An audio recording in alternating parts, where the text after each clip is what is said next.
at Capitol Center. Here are the starting lineups. First for the visiting Seattle SuperSonics. At forward, number 43, 6'11", from Illinois Wesleyan, Jack Sikma. At forward, number 27, 6'7", from Iowa, John Johnson. At guard, number 24, 6'4", from Pepperdine, Dennis Johnson.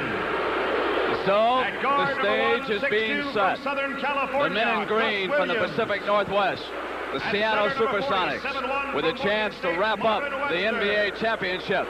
But it won't be easy because we are in Landover, Maryland, and the Washington Bullets are about to bring down the house. More than 19,000 fans on hand. Many of them waving those white handkerchiefs in the background. Champion Washington Bullets. At forward, number 10, 6'6", from Norfolk State, Bob Dandridge. At forward, number 11, 6'9", from Houston, Elvin Hayes.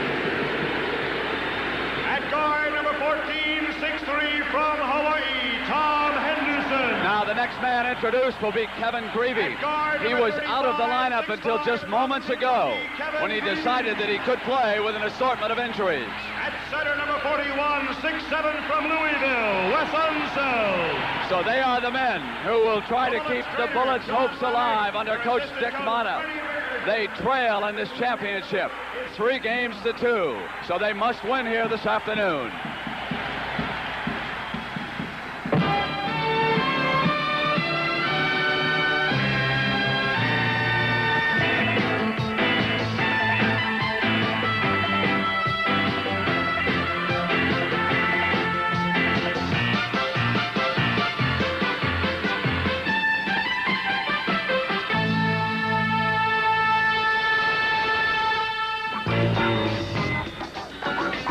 The NBA on CBS.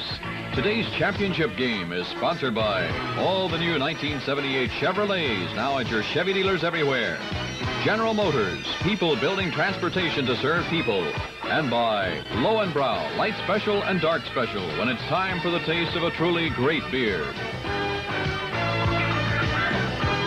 From the Capitol Center in Landover, Maryland, it is Game 6 of the NBA Championship Series, Seattle against Washington.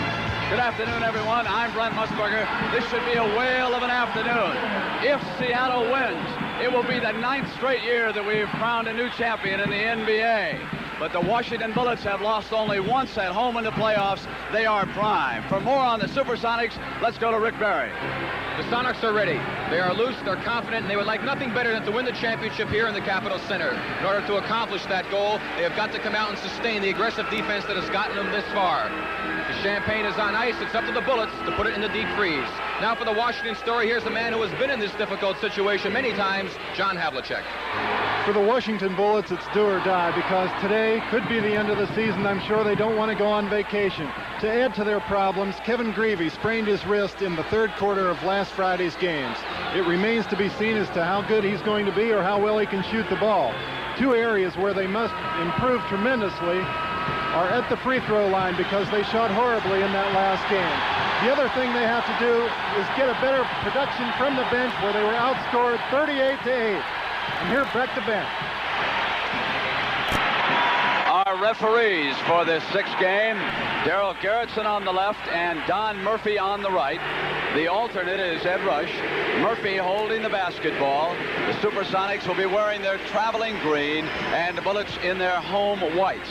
How easy or how difficult will it be for the SuperSonics to wrap up a championship on the road?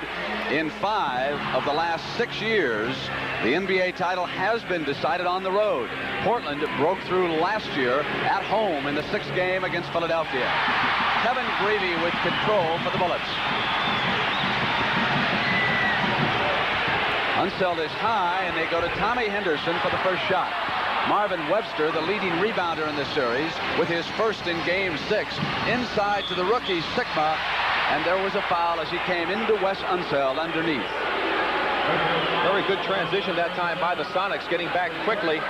They caught the Bullets a little bit slow getting back. You could see the good pass coming here. There's Sikma beating Wes Unseld goes up for the shot, jumps back, and he actually drew the contact against Wes Unseld. So big break for the Seattle right in the first play of the game. We have had a difference at the free throw line in this series. For the starters, the Washington regulars have missed 37 free throws, and the SuperSonics 5 starters have missed but 22. And that really is what separates these two teams after 5 games. Here's Hayes, and young Sigma's on him. Fouled him on the turnaround. And Gus Williams also was out. Here we have Elvin Hayes in low. He bumps a little bit, goes up for the shot, gets a little double team action from Williams from the top, and draws a foul. Actually, when you're playing defense against E in that situation, Brent, once he has the ball and goes into the act of making that fadeaway, there's not much you're going to be able to do, and so it really doesn't make much sense to put a bump on him, especially when the officials are going to call the game close. A game 7, if necessary, would be Wednesday night in Seattle. Kevin Greavy forces Dennis Johnson to turn it over on the lost dribble. Greavy injured his left wrist in the loss Friday night. He did not think he would be able to play. He came out and shot early and couldn't even hit the rim. He went back in, received a shot, and he's all right. Hayes misses underneath. Sigma off to Dennis Johnson on the wing. Greavy with Dennis. They go inside, and it's John Johnson.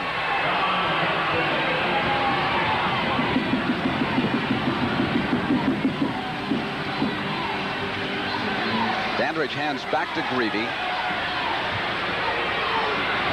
Dandridge up high, rolls it off, and Elvin Hayes with a big offensive rebound.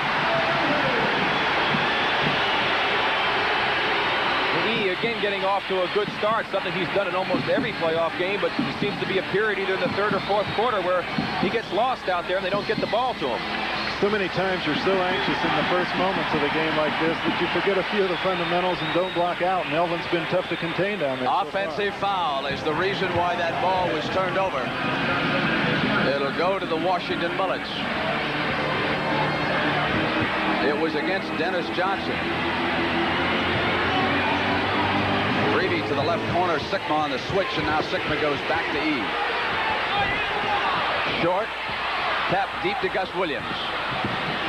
2-on-1. Gus is off, and Dennis Johnson went down. Wes Unseld there, picking up his second personal.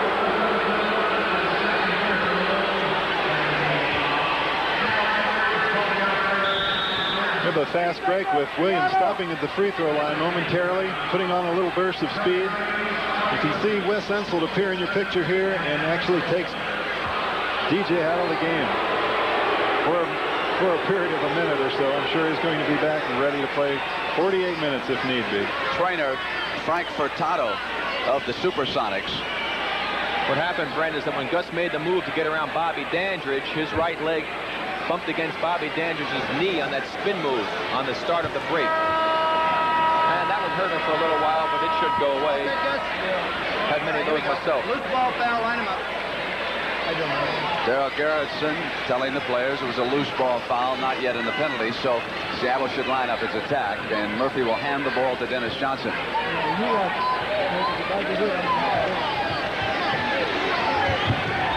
Tommy Henderson is with Gus Williams.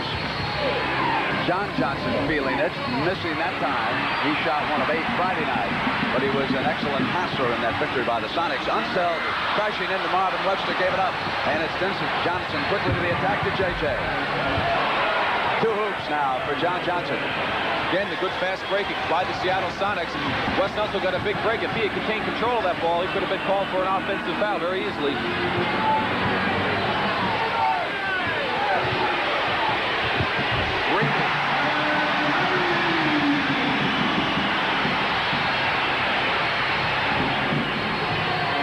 Marvin Webster decided to face up on Unseld that time, something that Lenny Wilkins has been instructing him in this series.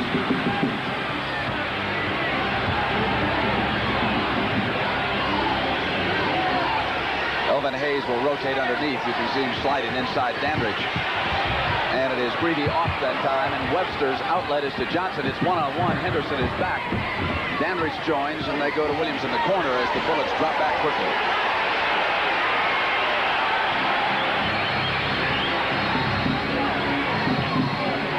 John Johnson being fronted underneath by Henderson on the switch. Dennis Johnson off, but Jack Sickma with an offensive rebound and a hoop for the Sonics.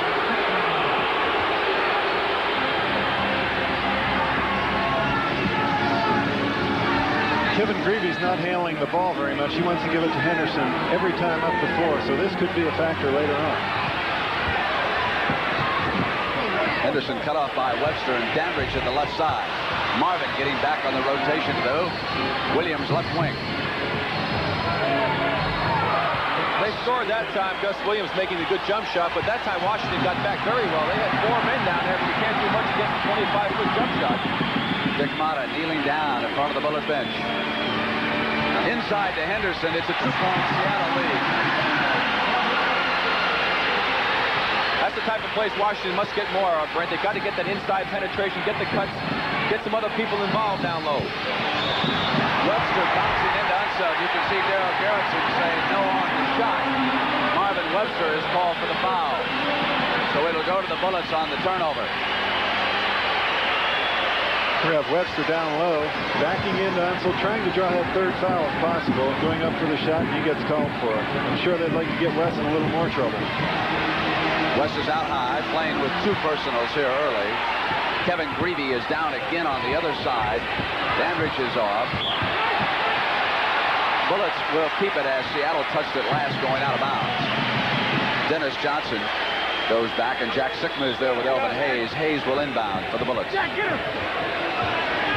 He'd like it back from Dandridge. Now he comes out of the lane, but not quickly enough. 3-second violation. If Bobby had hit him, he would have tossed up a quick shot, but they couldn't get the ball to him, and so it was a violation.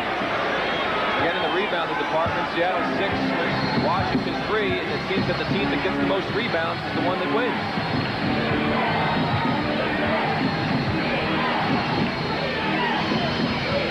Jammed up on the ball side. Now they come loose. Gus rotating inside. And on the penetration, he was able to draw the foul from Dandridge. We drew a mismatch that time. John Johnson had Tom Henderson, who was posting him up, and once Bobby Dandridge went down to help out, they got it back to Gus quickly, and he used the speed to go by Dandridge.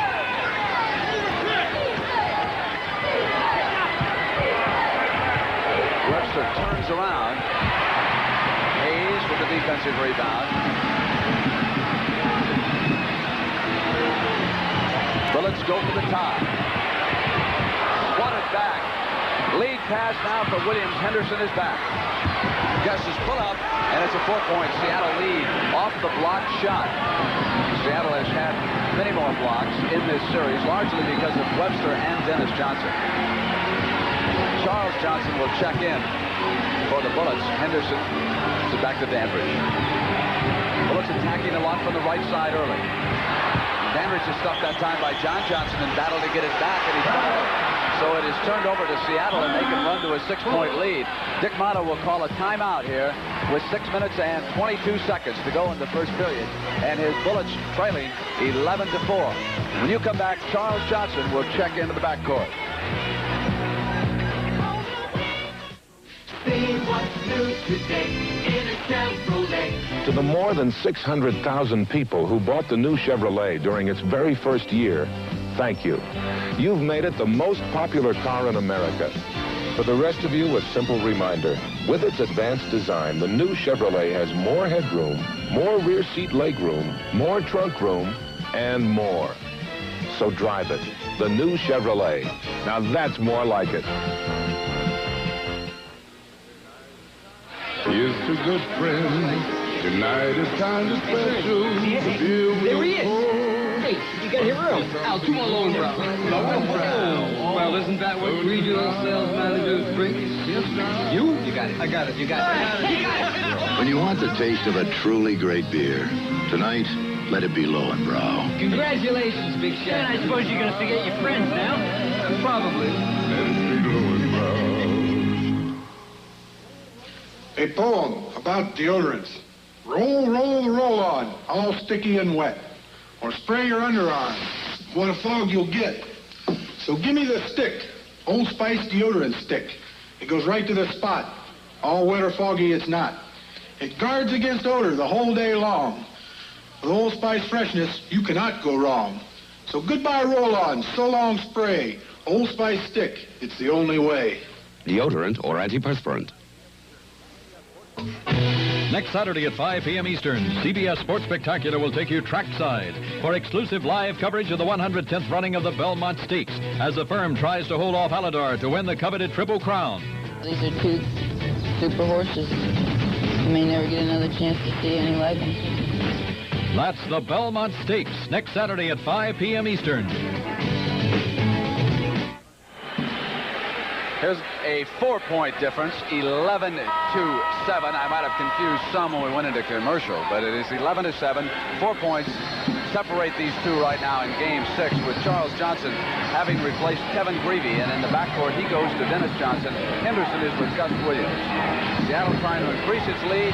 John Johnson's shot is short. An offensive rebound blocked by the Bullets. Henderson goes to the wing, and it is CJ on the penetration, dishing back. Henderson fouled as he came up with the scoop shot.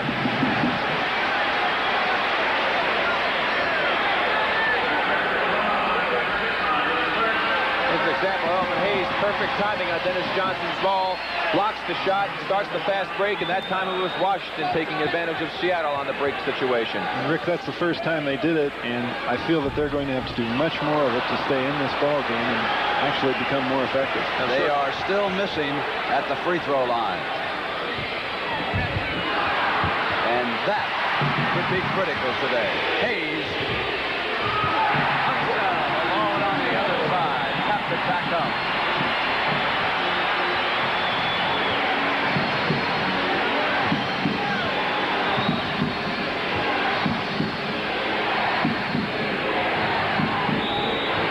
Sigma trying to get free. The crowd's so loud it is hard to even pick up the official's whistle.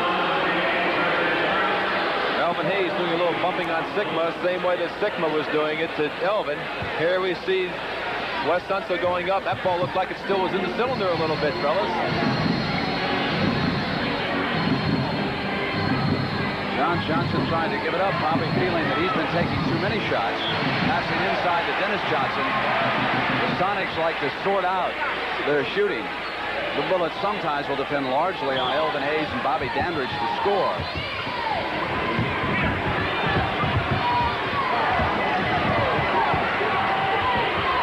Webster looks in.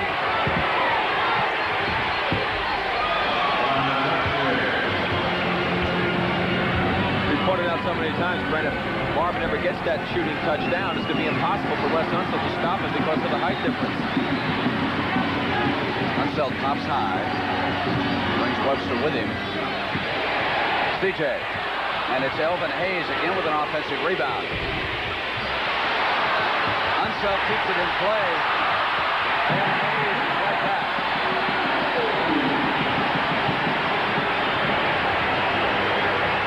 As a result of that sequence, Washington now leads in the rebounding category. There you see Elvin doing a good job on getting that inside position. Gets the offensive board. He'll miss the shot. Comes back off. Wes Unseld gets a break. Misses. Elvin back in there. Gets it back. Scores. Williams misfires for the Sonics. Unseld with that great outlet pass to Henderson, and Dandridge couldn't hold on. Here's CJ, and now Hayes on the loose ball. It goes out of bounds. It'll go to Seattle. Bobby Dandridge lost the handle underneath. 7 offensive rebounds already for the Bullets, and 1 for the SuperSonics. A 2-point Seattle lead. And the Kemper Open coming your way next. Come on, Arnold Palmer. I hope no one holds me responsible for rooting. Underneath the layup by Dennis Johnson, but wouldn't it be great to see Arnold crack through again? That'll be coming your way on CBS. We'll have a live update at halftime to see how Arnold is doing. Unseld back to Dandridge inside. Nice pass. Both teams lacking in weak side defensive help that time and leaving easy opportunities under the basket. Charles Johnson fronting Webster, helping out on the double team, so Dennis Johnson takes the outside shot. Unseld gives them but one. Intercepted by John Johnson. Dennis inside to Marvin. There's that tremendous height advantage. He just took the ball right over Wesley. Henderson throws it away. Goes to Seattle. Here's that earlier defensive lapse we talked about. There you see the back pick. Charles Johnson knocked off. The other men on the other side. Watching the play, enabling the easy basket underneath. As a result of that turnover, the Bullets have given it up now 6 times. The Supersonics 3. 3 minutes and 25 seconds to go in the first period. Timeout. From the top man right down to the bottom man. It just passes right down the line. Everybody pushes for quality. Willie Rawls, utility man. This is who we are and what we do at General Motors. My job is to replace any absentees. I'm here, there, all over the plant. Yeah, you're not tied down to one job all the time. You're around the different jobs. Metal finishing, welding, soldering. But soldering, I think I enjoy soldering more than any other job I've done because there's a lot of skill in that. Yeah, the fellas keep something going all the time. It's never dull around there. Yeah, they get along very good. Yeah, union's good. Yeah, the people on the line, they have a lot of interest in the cars. If I go out to buy a car, that's where I go, looking for a General Motors car. Because I'm right there in the plant and I see how they're built, see the quality that goes into them. General Motors, people building transportation to serve people. Look at yourself, sitting there watching other people play games, while your once hard body grows softer, and another weekend goes down the tube. We say, come on, stop spectating and get in the game. We're AMS. We make what it takes to renovate the body and raise the spirit. We make quality products. Voight balls, Ben Hogan golf equipment, Harley-Davidson motorcycles. AMS. We make weekends. Following the game, CBS Sports features live coverage of the Kemper Open from Charlotte, North Carolina. That's Following the Game.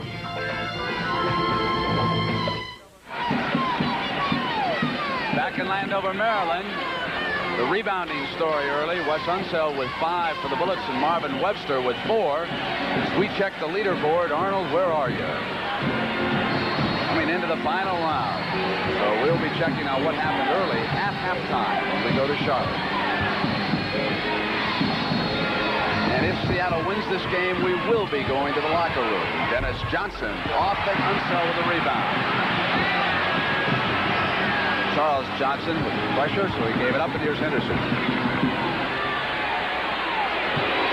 Hayes getting in for that short shot. This is almost unstoppable. Paul Silas, 35, had checked in during that timeout. He is Lenny Wilkins' first substitute as Jack Sikma goes out.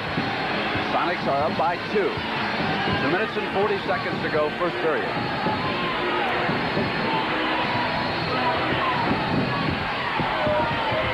John Johnson is off, and Elvin Hayes crashes to the floor with a rebound.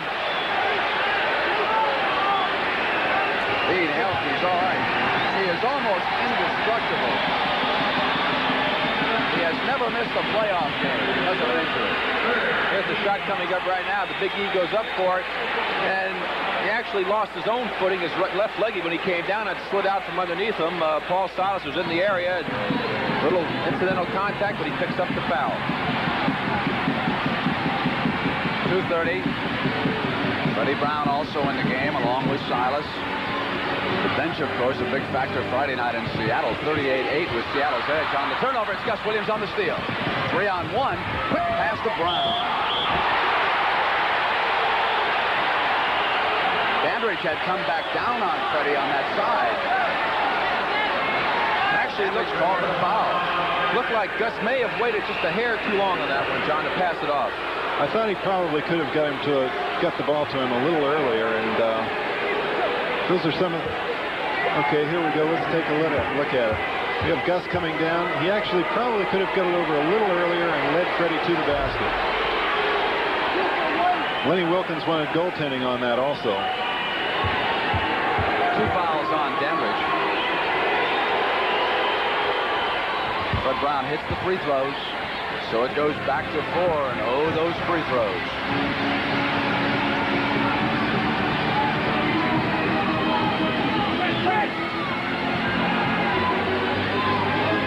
You can see them trying to front Hayes.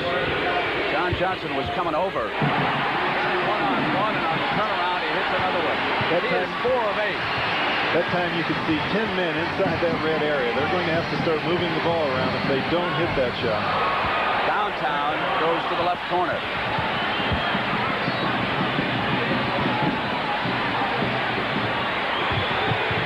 Hayes from the other side, and Webster blocked it. Outlet to Williams on the superb defensive play by Marvin.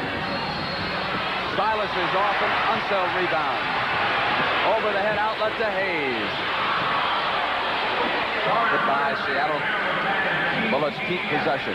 Paul Silas, I don't think, realized he was so wide open. He rushed that shot. Johnson's shot is blocked. 3 quick blocks from the SuperSonics. Williams traveled as he tried to pick up the dribble coming down the side. It'll go back to the Bullets. I think Gus saw his 2 men down the floor. Dewey had a golden opportunity and tried to rush himself a little bit. So Marvin Webster has blocked 3 shots in the first period in Game 6 in Landover. Deflected pass on the turnover. It's John Johnson in the middle, 3-on-2. Behind his back, pull up Brown. Spun it out. Hayes hits CJ. Johnson. Down the other end. He's dead for 20 seconds. Looks like he may have twisted his ankle. Down the right side, front of Seattle's bench. There it is. They finally give it to them. Trainer Frank Furtado. Johnson injured the ankle early in the series. Then came up with a stiff neck. Had been trying to play through the pain. And he is over on Lenny's bench as they go to a full timeout with 50 seconds left in the first period.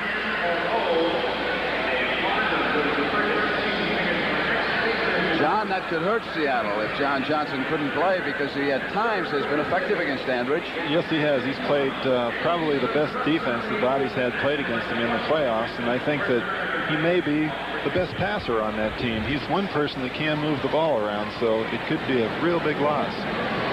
So they get the ankle wrap out, apply the ice pack to the side of it. Looks like it is on the outside of the ankle. Yeah, it's the outside on the left ankle. He's actually trying to get a 20-second timeout. Lenny Wilkinson said just call a regular timeout. At the other end, of course, Kevin Greavy started and tried to play today, but was taken out. He has played with a lot of pain. Injured ankle, injured hip. Dick Motta, Wendy down, and Wes Unseld looking at you. Brent, it seems to me that this Washington ball club is pressing just a little bit. Elton seems to be playing very good.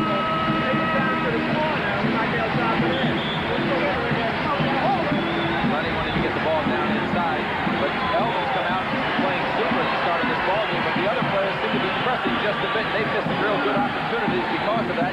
I guess that's a natural tendency when your backs are up against the wall like it is for the Bullets, John. Neither team hitting particularly well, Rick, from the floor. 39% from Seattle and 38% from Washington. Wally Walker replaces John Johnson. He's number 42. Greg Ballard, the rookie, checks in to take Walker.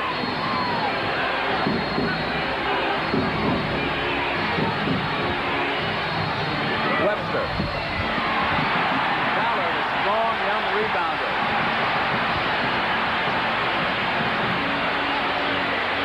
Trying to front Elvin Hayes. Silas in that duel. Henderson on the other side, and Hayes comes over. Against the double team, he's off. Gus Williams on the fly for the Sonics. And young Greg Ballard hustled into the passing lane and deflected it out of bounds, intended for Freddie Brown. That's the time left first period, lower right-hand corner.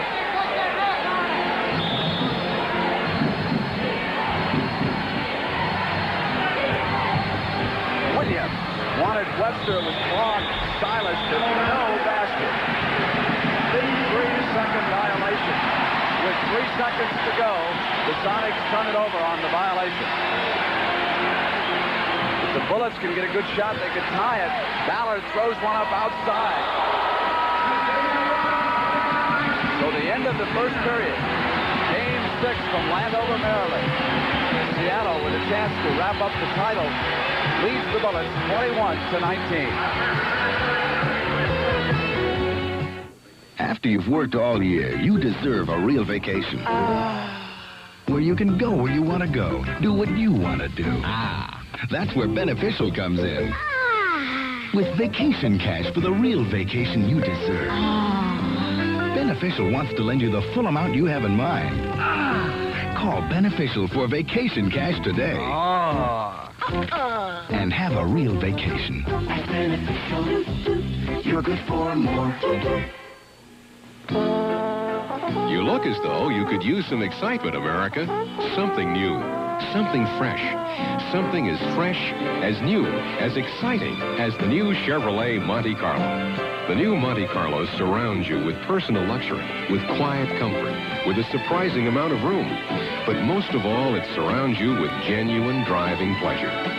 So come drive one and put a little distance between yourself and the crowd.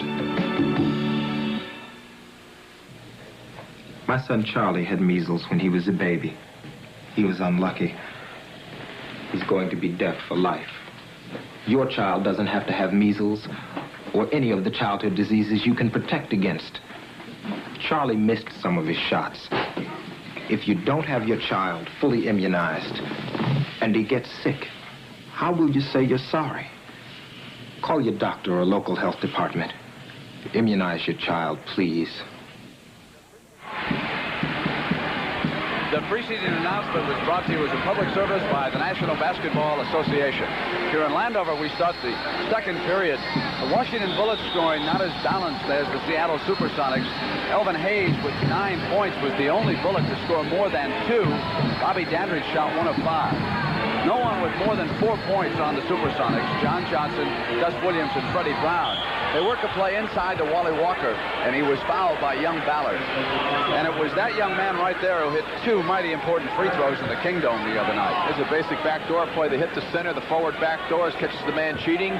Ballard pushes right there, picks up the foul. Good basic basketball.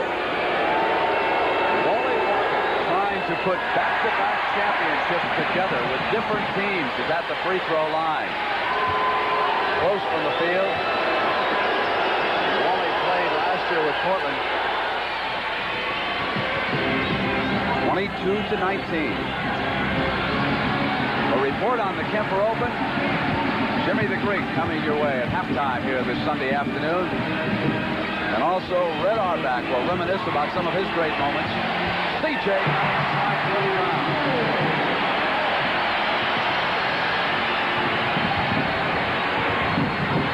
The Bullets have got a chance to go ahead.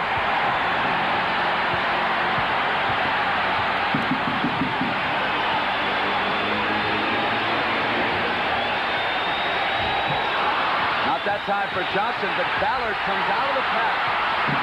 And the Bullets keep it alive. That's the first lead.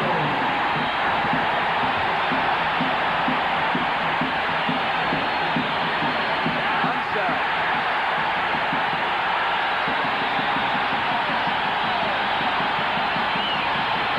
Henderson on the move to the hoop. Offensive foul, Brett. And Henderson is down.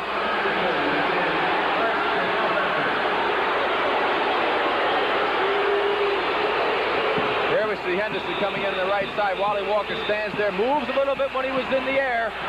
Looks like a definite block rather than the offensive foul, John. Well, Murphy saw it the other way, and as you say, that's one of the most difficult calls in the game, so half the time you're going to get it, half the time you're not. There is a new precinct, John, being heard from.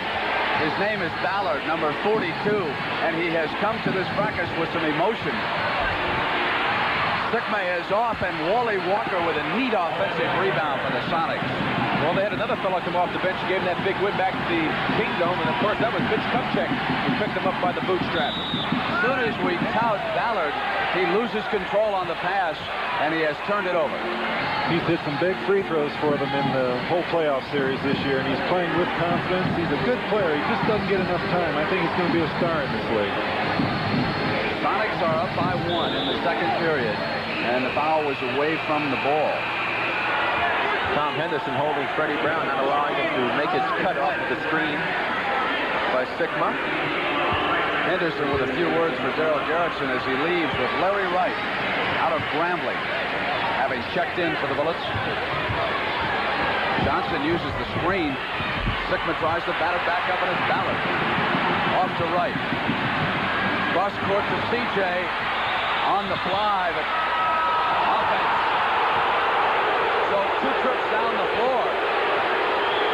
The Bullets come up with offensive fouls, and on the third they turned it over. You have Charlie Johnson coming to the hoop.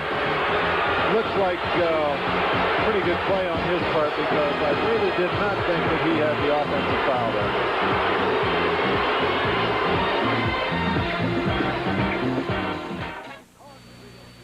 Today, Kendall Oil's Car in the Street interview talks with a Ferrari. Buongiorno. I'm told you're demanding. Demanding? Never. Only when I don't get the right treatment. Like Kendall Oil? See, Kendall means confidence. Right. Every drop of Kendall is specially engineered for exceptional performance and protection. So Kendall helps keep cars out of trouble. I am not demanding. It's Kendall or nothing. Kendall means confidence. Ask any car.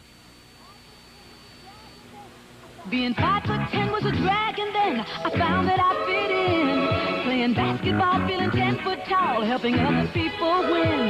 Yeah, it's really like my daddy said, you can stand around and stretch, or you can go all out with what you got, 'cause it's all you're gonna get. Being my RC, my said he good to me, 'cause what's plain old good to other folks ain't good enough for me and my RC.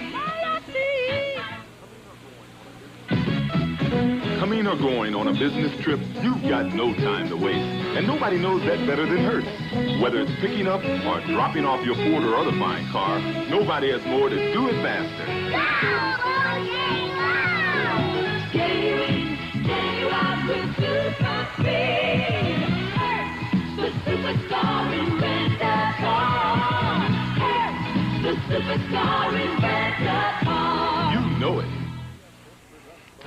Next Sunday, CBS Sports presents the World Invitational Rackets Championship, with U.S. Open champion Guillermo Vilas competing in exciting, fast-paced action with superstars from 5 other racket sports. Be sure and be with us for the World Invitational Rackets Championship next Sunday at 3 p.m. Eastern.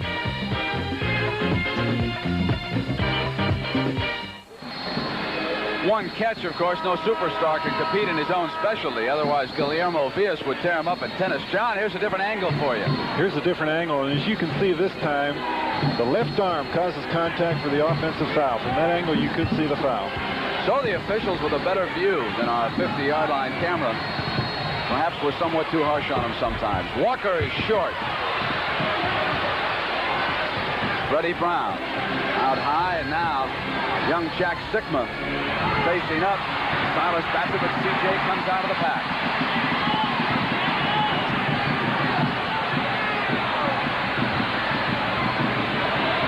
You can see them fronting Hayes. They back off at the guard. They get it into him, and he just turns around on Silas. Misfiring that time. You would think against Silas that maybe Elvin would turn around and face up just a touch more, but of course he still prefers that back to the basket. Turn it over. Here's Ballard leading to Johnson. On the drive, it counts. He was fouled. Walker hit him as he came in. This time, no charge.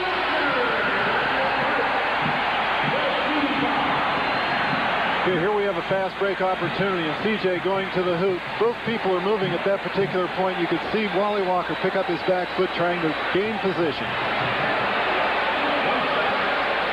Great steal by young Ballard as he came down and he picked up Johnson. And one thing becomes very apparent with CJ completing the three-point play.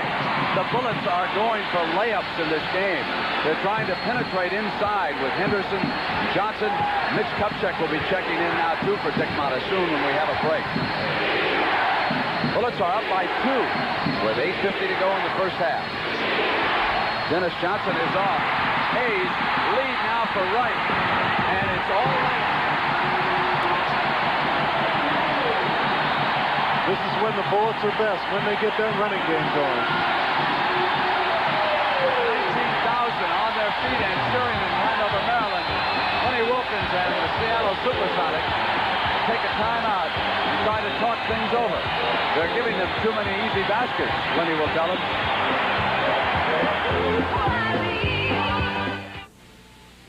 J.C. Penney presents the sports shirt that feels as good as it looks.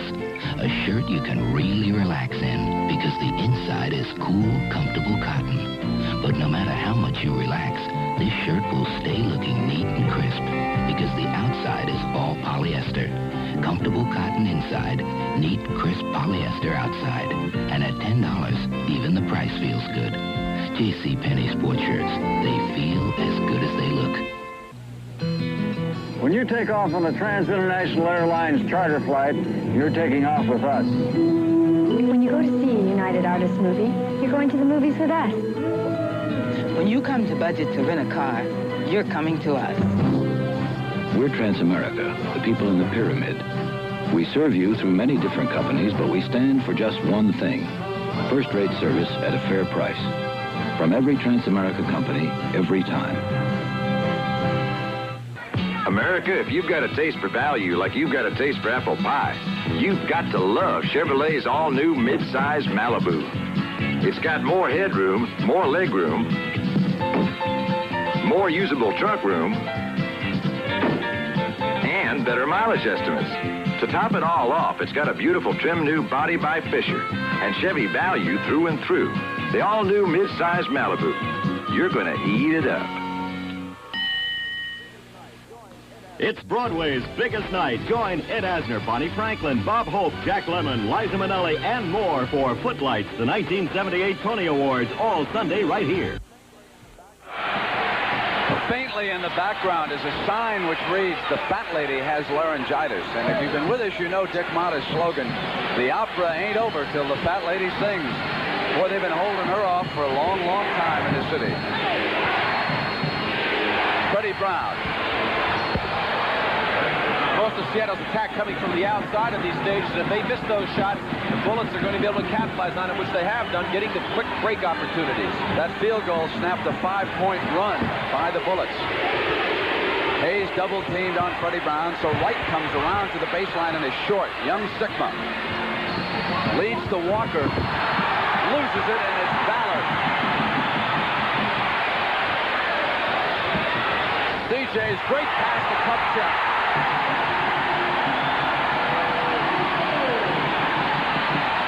Love to see him move the ball like that. That's just good, fundamental basketball. Charlie whipping it to the open man. Bullets appear to be a little bit more aggressive overall. Foul down away from the ball. Here's the last play by Charles Johnson. Right there, Charlie gets in his way. Wally loses control of the ball. Official rules no foul on it. Good call. Ballard quickly gets the ball, which is Charlie. Charlie moves. He sees Kupchak right there. Hits the open man. That's just looking over the court and seeing what's happening. The personal was against Larry Wright. Brown off this time. Ballard and Sigma collide. Hayes blocks Wally Walker's shot. Sigma took a blow in the nose. Jack Sigma took an elbow. He and Ballard contesting a rebound. It was accidental, but Sigma needs some attention. There's the play right there. He got whacked again. Melvin throwing those arms around out there. Dennis Johnson is off. Kupchak, and there's a loose ball foul, and Jack Sigma wanted to get an injury timeout.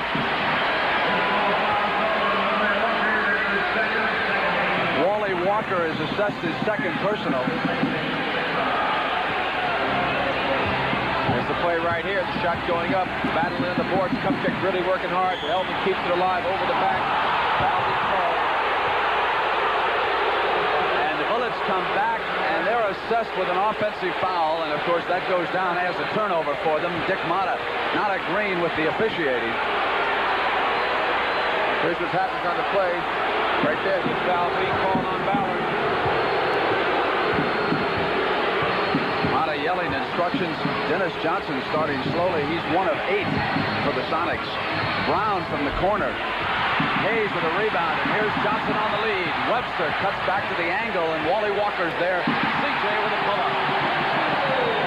Good play by CJ that time. He saw that Marvin Webster was hustling back, and he knows how many times he's blocked shots in today's game.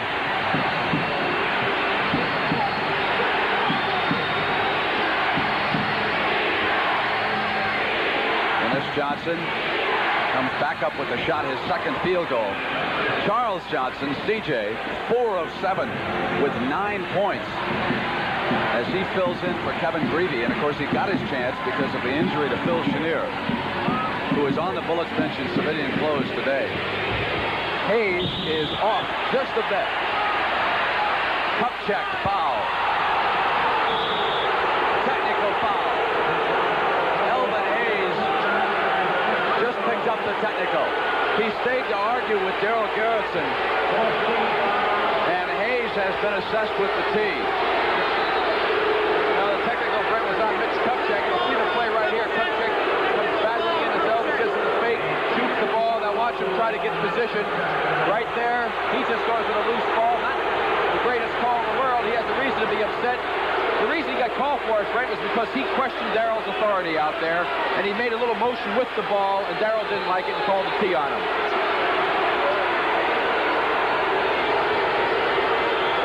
Gus Williams will shoot the technical.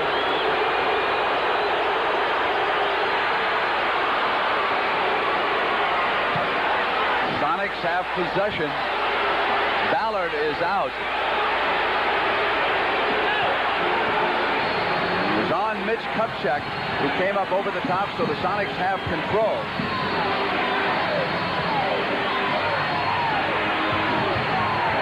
Webster rolls into the middle. Taken away by CJ, loose ball, and Walker's got it back. Gus Williams. Larry Wright reaching in behind him as Wes Unseld returns to the Bullets. One thing you have to say for sure is the Washington defense is really being aggressive out here. They're playing with a tremendous amount of intensity. They know the importance of this ball game, and they're sure putting forth a very serious effort out here.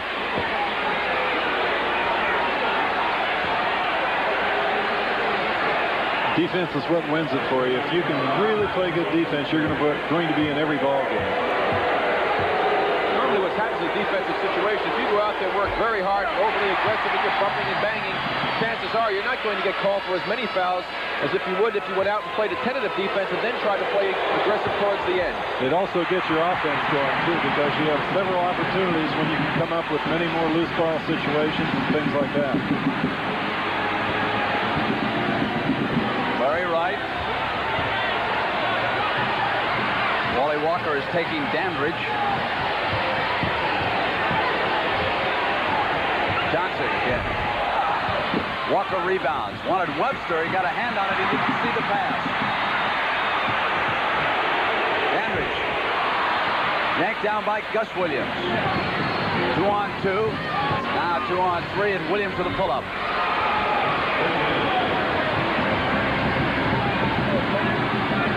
Bullets up by a point as they come down this trip.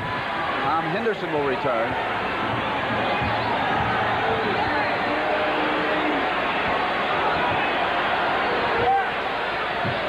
CJ.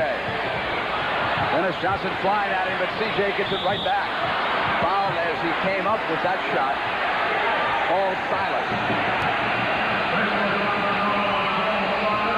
Vinnie Wilkins and Les Habacker watching from the Seattle bench. Here's good ball movement that time. Well, CJ ends up with his own offensive rebound. He goes in for the shot and gets the foul. Wally Walker has come in from Wilkins' bench and yanked down 5 rebounds. have to point out, Brent, one thing that Wally did in a previous play, he tried to throw the ball to Marvin Webster off the break situation. You don't give the ball to a 7-footer in the backcourt. Wally knew it as soon as he tried to make the pass. That was the wrong man to throw it to. CJ, 11 points, and Motta wants young Ballard back in the game.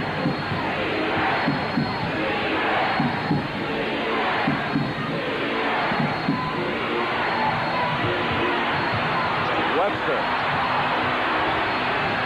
Silas rolls the hook up outside, and Dennis Johnson couldn't clean up. Webster battling back.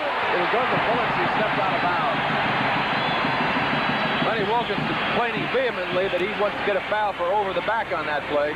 That would have been Wesley's third had he called it. Dennis Johnson, being the big guard that he is, also jumps very well, so the Washington guards have to block him out of there. Stickma returns. Got cotton stuffed up in his nose to try to stop the bleeding. Struck accidentally by Greg Ballard. Ballard has returned. In the front line for Motta, Hayes, Unseld, and Ballard. Seattle has cut that rebounding deficit now. It's 26-22, Bullets with the lead. Ballard left alone. That's what Washington has to do more of. Elvin Hayes being double and triple teamed. If they move it around to the weak side, they'll get that shot all day.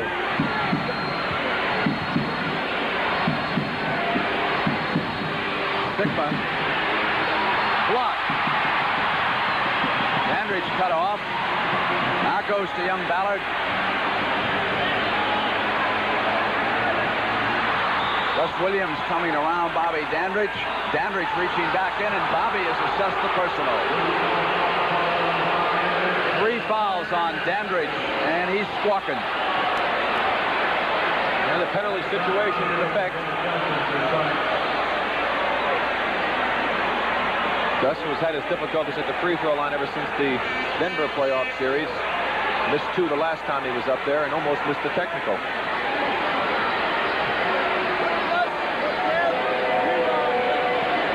Gus Williams is 1 of 3 from the free throw line. And his free throws have fallen off in the playoffs. Makes it 2 of 4.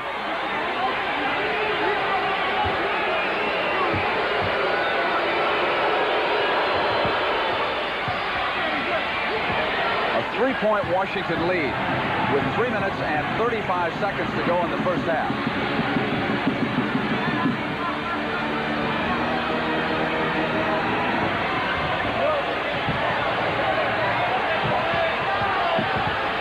Henderson. Webster with the rebound. He travels.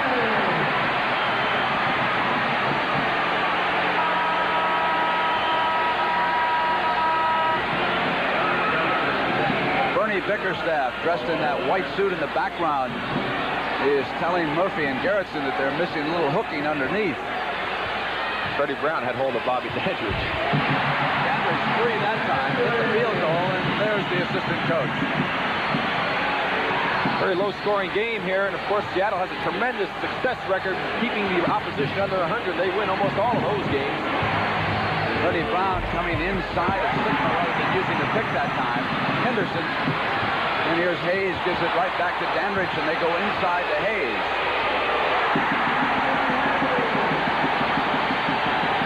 They build a 7-point lead, their largest here of Game 6.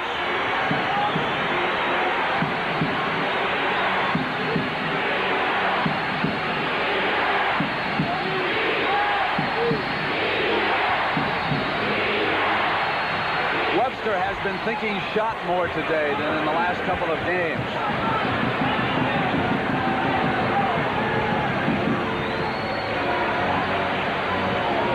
And if there's a Game 7, we'll be with you Wednesday night from Seattle, 9 p.m. Eastern Time on CBS. Garrettson picks up the call underneath. One thing that we had talked about earlier, Brent, is the fact that Dandridge is now playing guard, and he has a mismatch against Freddie Brown. So this could be something that they've been holding back.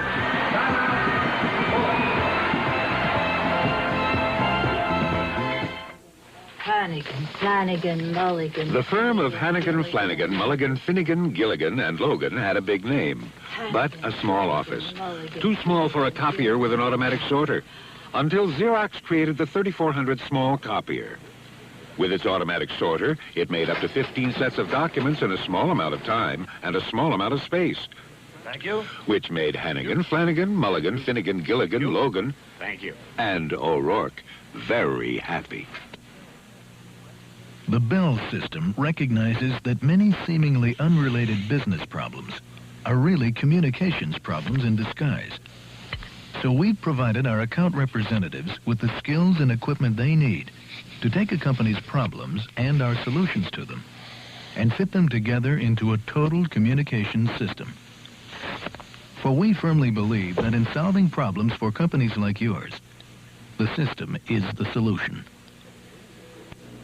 Enjoying the trip in your GM car? Oh, yes. Want to keep that great GM feeling? Oh, yes. Then shake hands with Mr. Goodwrench. He's dedicated to improved customer care at more than 6,000 participating GM dealers. You want genuine GM parts. You want your car fixed right on time.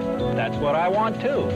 Caring about your GM car helps keep me in business. Keep that great GM feeling with genuine GM parts. When the Jeffersons moves to Monday, George gets arrested during a blackout. All right. Hey, I ain't taking this sitting down, you know. Then JJ lets the good times roll when a wake for a wino brings out the whole wacky neighborhood on Good Times. Now seen at a new time, following the Jeffersons, Monday at 8, 7 Central and Mountain. So at halftime, we'll have Red R back on round ball. Red will reminisce. Jimmy the Greek will be here live, and then we'll have a report from the Kemper Open. We'll be covering the final round at the conclusion of the activities here in Landover this afternoon. Bobby Dandridge coming up on 6th. Fred Seattle, as he pointed out, their offense coming from the outside. Only 5 of 20 in this quarter. 25% from the floor.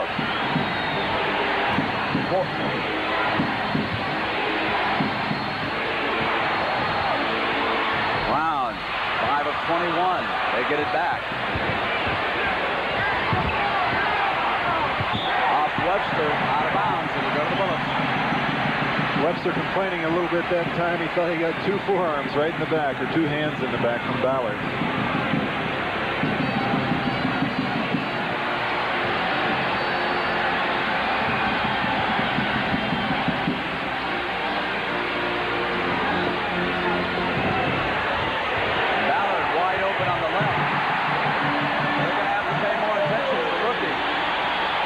Seattle's come back to counter that move of Washington's. They have J.J. in the backcourt along with Dandridge now. So they're actually only 2 legitimate guards on the floor. Stickler faces up. The Bullets with control.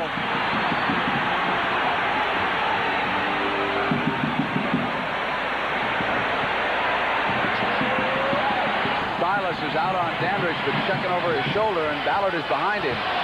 Bobby Dandridge into the middle of the field goal. Biggest lead of the afternoon.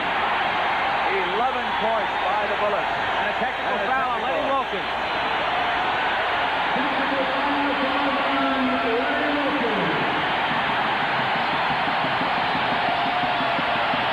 Brent, you have to pick one man out who's helped turn things around here. It certainly has to be Greg Ballard, the way he's played. Dick Motta evidently realizing that, giving him more time at that forward spot, making the change with Dandridge in the backcourt. The thing is, we've talked about Seattle's speed that probably is a little better, but putting Grant Ballard in the lineup has given the Bullets a little edge on the speed, I think, at various times and combinations that they put on the floor. Motta's up for this one, isn't he? Dandridge coming to the sideline. Johnson goes back to give him now 2 ball handlers in the backcourt. Greasy did it, Brent. Bobby has 3 fouls. He does not want to see him pick up that 4th foul with only 40 seconds to go here in the half.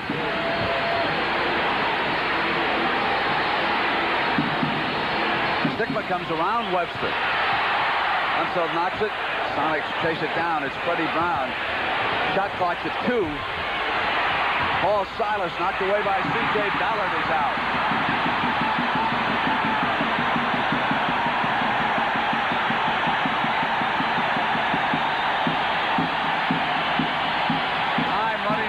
First half. Johnson comes around, Unseld. Fires from the right. Webster. And Ballard runs it down after C.J. tied up Webster. And the first half has ended. The Washington Bullets just dominating the second period. Red on round ball will be coming your way next. So here's some of those marvelous anecdotes that Red Auerbach has to tell.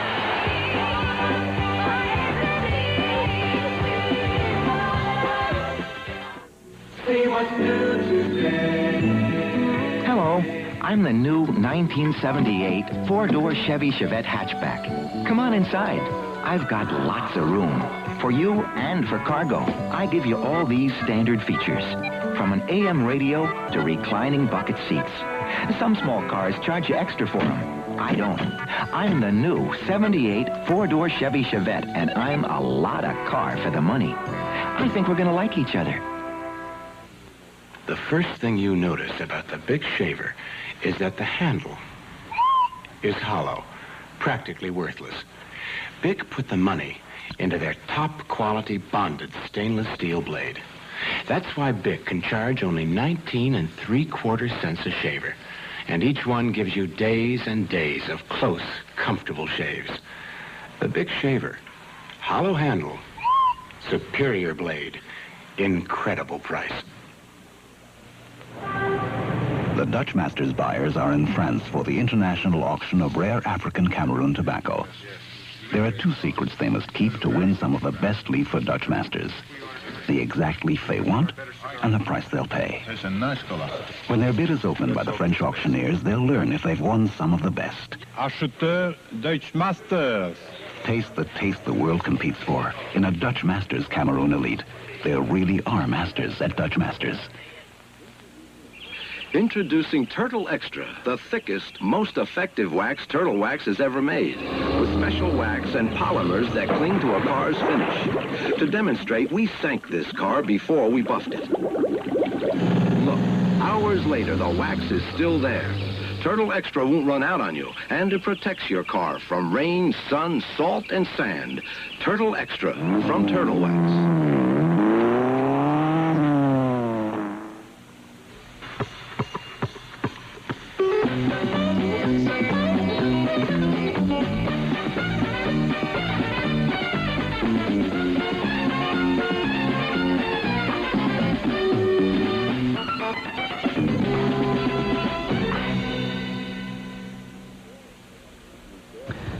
We barely had enough time, Red, to get you warmed up the last time we visited, and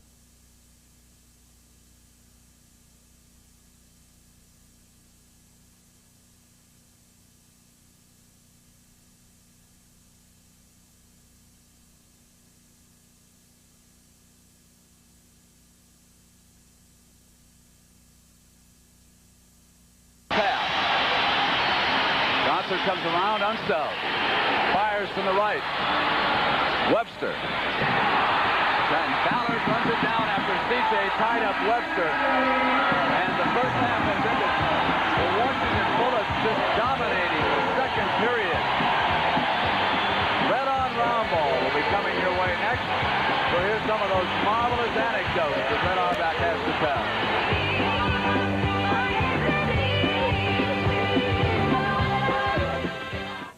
See what's new today.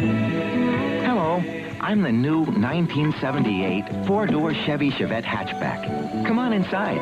I've got lots of room. For you and for cargo, I give you all these standard features. From an AM radio to reclining bucket seats. Some small cars charge you extra for them. I don't. I'm the new 78 four-door Chevy Chevette, and I'm a lot of car for the money. I think we're going to like each other. The first thing you notice about the Bic shaver is that the handle is hollow, practically worthless. Bic put the money into their top-quality bonded stainless steel blade. That's why Bic can charge only 19 3/4 cents a shaver, and each one gives you days and days of close, comfortable shaves. The Bic shaver, hollow handle, superior blade, incredible price. The Dutch Masters buyers are in France for the international auction of rare African Cameroon tobacco. There are two secrets they must keep to win some of the best leaf for Dutch masters. The exact leaf they want and the price they'll pay. It's a nice color. When their bid is opened by the French auctioneers, they'll learn if they've won some of the best. Acheteur Dutch Masters. Taste the taste the world competes for in a Dutch Masters Cameroon Elite. There really are masters at Dutch Masters. Introducing Turtle Extra, the thickest, most effective wax Turtle Wax has ever made, with special wax and polymers that cling to a car's finish. To demonstrate, we sank this car before we buffed it. Look, hours later, the wax is still there. Turtle Extra won't run out on you, and it protects your car from rain, sun, salt, and sand. Turtle Extra from Turtle Wax.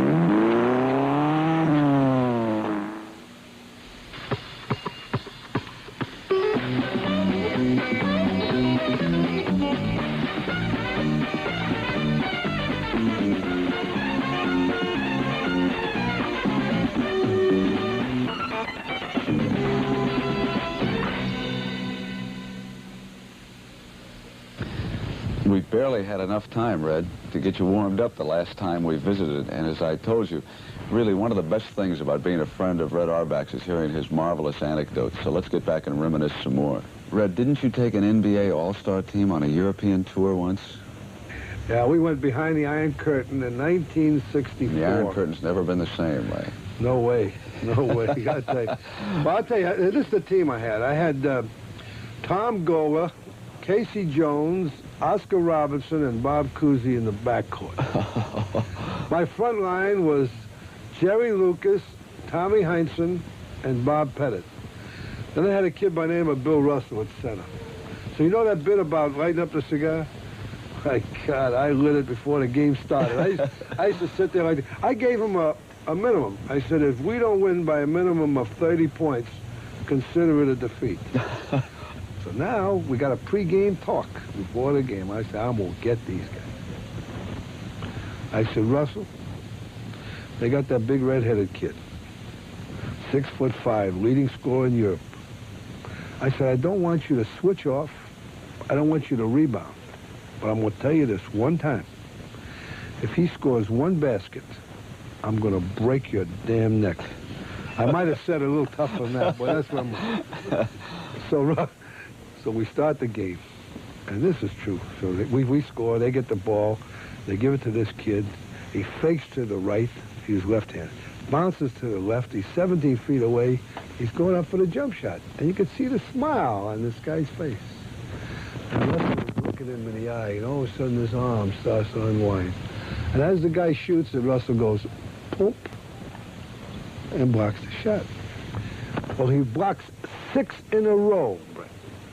Now the guy is screaming. He don't know what to do. He's going crazy, and he's the leading scorer in Europe. He's a star. He's a national hero, because basketball is the #1 sport in the USA. 7th time he takes the ball, takes 3 steps backwards. He throws it like a baseball. I jumped off that bench with my cigar, and I said, damn you, Russell, he hit the backboard. Now Russell is mad, because he figures he's got to get rid of this guy, or he's got to get rid of me.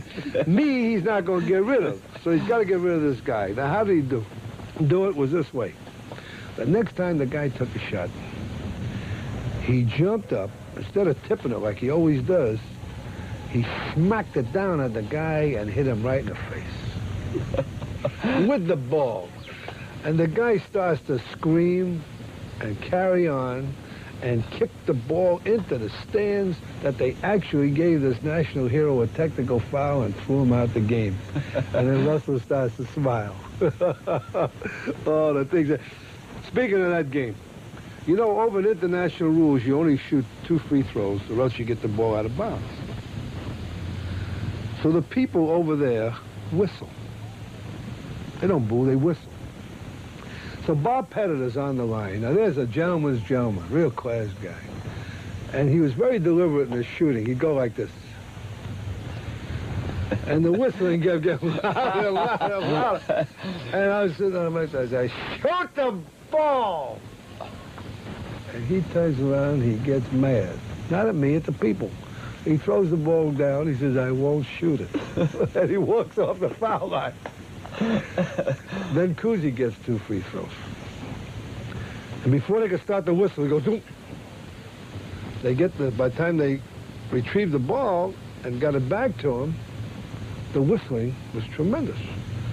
So he gets mad. He says, people are crazy. He starts to mumble. You know, you can hear him. He turns his back to the basket, throws it over his head like that. Hits the rim, Russell gets the rebound and dunks it. The referee says, no basket.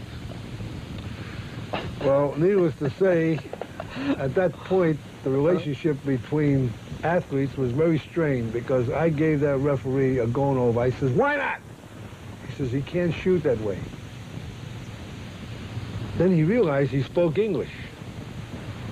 So I got on him and he says, no, I don't understand. I said, you don't understand? I'll give you something to understand. And I went at him like there was no tomorrow. Anyway, we had a bad day that day. We only won by about 34, 36. But anyway, we became very close to the ball players there. As a matter of fact, I was instrumental 2 years later in bringing that same team over here to play some college games. And some of the fellas I still see to this day. That's how friendly we became. As a matter of fact, the Celtics had a Yugoslavian player at our rookie camp last year, and we would have kept him. But he couldn't speak English, so he couldn't communicate. I got there hundreds of them. Red, we've run out of time, but I tell you, I could listen to Red Auerbach stories all day long. But that concludes today's segment of Red on Roundball.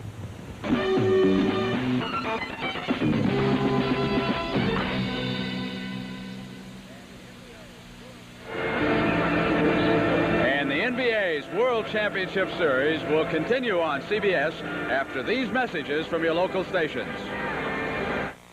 Ida is up to her old tricks again, and a romantic ski trip hangs in the balance for Rhoda tonight on CBS.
We're at halftime here in Landover, Maryland. As you see the score, Jimmy, I'm going to ask you what everybody else wants to know. Are we going back to Seattle for a 7th game? Well, your favorite, too. Listen, we've got the NBA draft coming up on Friday in New York. What about the Philadelphia 76ers talking to Indiana about a trade? Well, McGinnis and Dan Roundfield.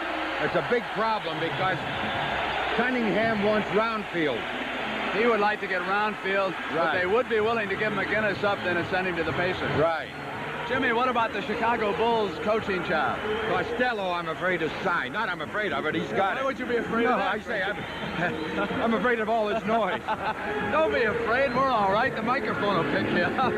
What about the football owners? They're going to be having a meeting pretty soon. Right. They start this Tuesday or Wednesday, and there's going to be a big battle between them over dual ownership. Watch it. In other words, you don't want an owner in the NFL owning another team in another sport? Is that the problem? That's it. And there's going to be a big battle over it, Brent. Speaking of big battles, Doc Ellis down in Texas, he'll probably be on the move after that fight with Billy Hunter.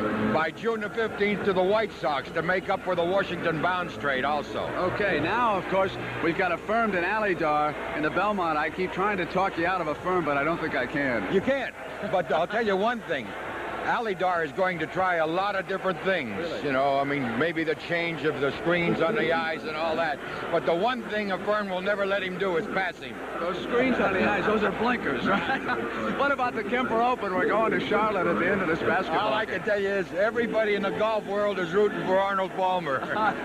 They sure are. We got to find out how Arnold Palmer is doing. So let's go to Ben Scully for a report on the Kemper Open. Ben? In the early going of the Kemper Open, the final round sees Andy Bean, the giant out of the University of Florida. He has just birdied the third hole, and as he tees off on number 4, he's our leader at 12 under par. Alan Pate, who burst from nowhere yesterday, the 25-year-old from the University of Alabama, is more than holding his own. He has picked up 1 birdie to go to 11 under as he tees off 3, just 1 shot back of Andy Bean. Wally Armstrong, Charles Cootie, and Mark Hayes are at 9 under, and Bill Cratchit is at 8 under par.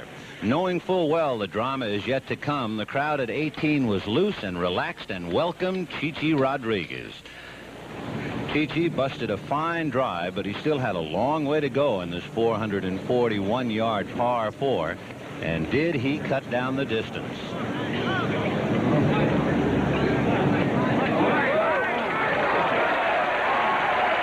The crowd loved it, and so did Chichi as he danced his way up the 18th. And then, for good measure, he finished up his 11th Kemper Open with this birdie putt. Ole! Cha-cha for Chichi. He finished up 1 under par. Arnold Palmer, who was the second-round leader, slipped to 4 under yesterday, had a couple of birdies early to go 6 under. He has given 1 back and has just now recouped again. So at the end of 8 holes, Arnold Palmer is at 6 under par. But the big story right now, it's a battle of youngsters, Andy Bean and Alan Pate, 1 shot separating them. Now back to NBA basketball. This is Ben Scully, CBS Sports, Charlotte, North Carolina. All right, in the first half, the Washington Bullets shooting 44%, and the Seattle SuperSonics only 29. We'll be back with the second half in a moment.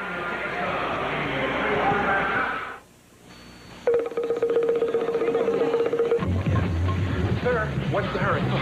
Going to rent a car. Oh, well, you don't have to run. Gotta run. Oh, no, if you had an Avis Wizard number, you could walk. Walk? Call toll-free and let our Wizard system do the running. Just show a major credit card, license, sign, and get the car. I don't have to run through airports? Not with Avis. I can walk through airports.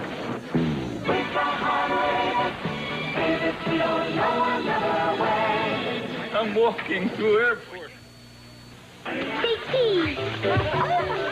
Jack! I'm an attorney now. Oh, good. Your clothes are a crime. Harold, you'd look better in Hager slacks. Wow. Or a Hager sport coat and slacks. Even a Hager vested suit. A variety of outfits at prices that aren't out of order. Weren't you voted most likely to succeed? Or was it best looking? Both. Hager, because looking good makes you feel good. You know, I'm an attorney now. In the latter part of the 20th century, a medication was created that killed athlete's foot fungus on contact. This medication is found in Acetate for athlete's foot. Acetate relieves burning, itching, cracking. Acetate for athlete's foot. With a medication that kills athlete's foot fungus on contact. I got Midas-sized in 19 minutes, 32 seconds. A new world's record. I got Midas-sized in 27 minutes flat. So why'd I bother to get out of the car? Midas can usually Midas-size your car in 30 minutes or less. And if anything ever goes wrong, we'll replace the muffler free for as long as you own your American-made car. In a hurry? Come to Midas. Time sure flies when you Midas-size.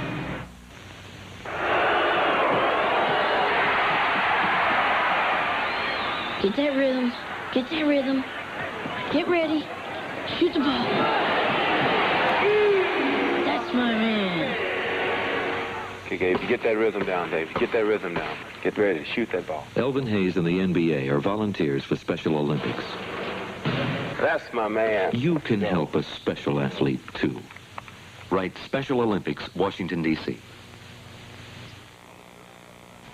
The preceding announcement was brought to you as a public service by the National Basketball Association. The NBA on CBS is sponsored by Light Beer, everything you always wanted in a beer and less. The Sears Muzzler, the aluminized muffler tough enough to be sold by Sears.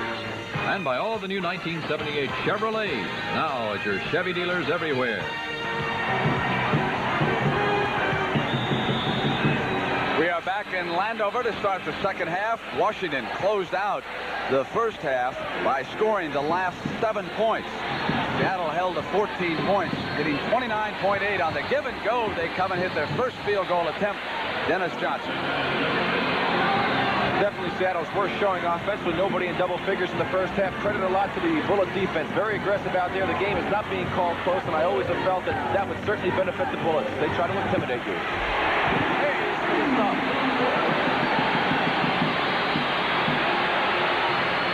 5 assists for Wes Unseld.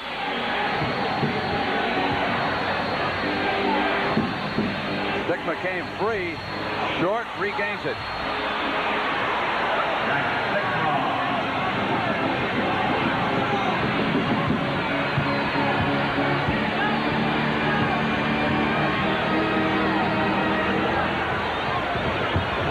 Dandridge. Dickma rebounds. So that's 2 quick rebounds by Jack and a field goal. Williams comes down on Tommy Henderson. Henderson picked off, but the shot is missed, and CJ coming out on the move against Dennis Johnson. And it's Henderson inside on the right. Seattle is not getting back well on those long outside shots by the guard. The weak side forward has got to be aware of that situation and get back to help.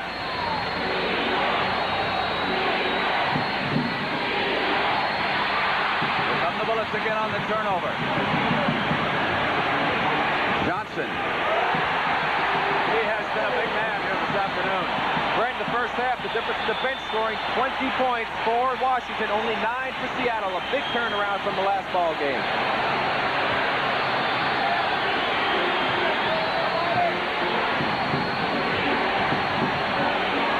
Webster on the big move through the lane.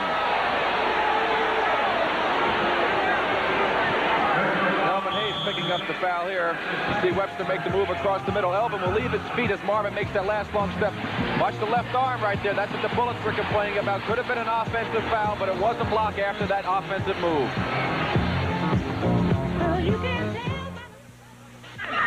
Welcome, everybody, to the Light Beer Battle of the Big Guys. And there they are, 2 teams locked in mortal combat to decide the eternal argument over Light Beer from Miller. On one side, the big guys who think the best thing about light is it tastes great. Yes, on the other side, the big guys who think the best thing about light is it has a third less calories than their regular beer. It's less filling. I feel strongly both ways. I tell you, this is really no respect. Blue is the violet and red is the rose. You don't pull them or break your nose. The tension here is almost unbearable. Oh, you guys. They can't go on much longer. Something big has got to happen soon. Holy cow, look at that. Hi, Mickey. Hi, dolls. Light beer from Miller. Everything you always wanted in a beer and less. I still don't know why they asked me to do this commercial.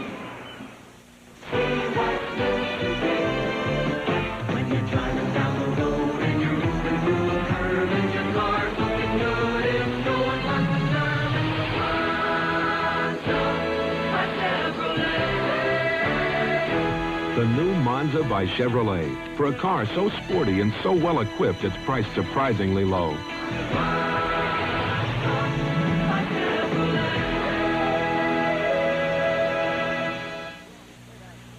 It's Broadway's biggest night. Join Ed Asner, Bonnie Franklin, Bob Hope, Jack Lemmon, Liza Minnelli, and more for Footlights, the 1978 Tony Awards, all Sunday right here. He's a humble one, isn't he, folks? Dancing Harry, no doubt, taking credit for the Bullets' 14-point lead. Marvin Webster saws it to 13.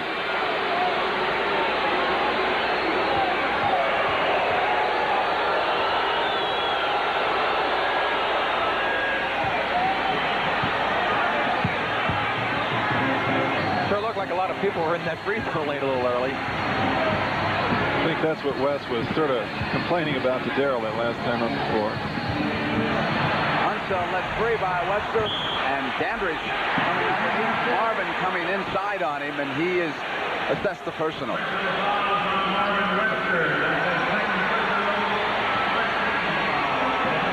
West at the high post, he gets an alley down the middle and misses the shot. Bobby Dandridge rebound.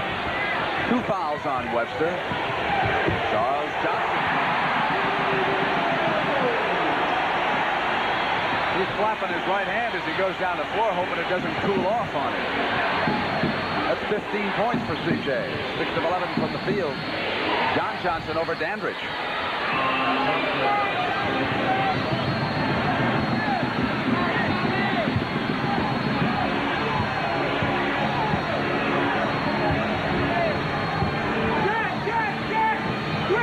CJ again, off this time, and Stickma. Williams.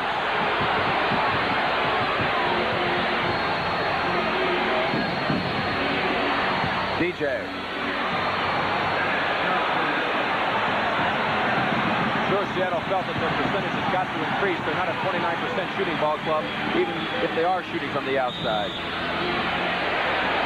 Henderson dueling Gus Williams, and the foul. It's against Stickma underneath, away from the ball.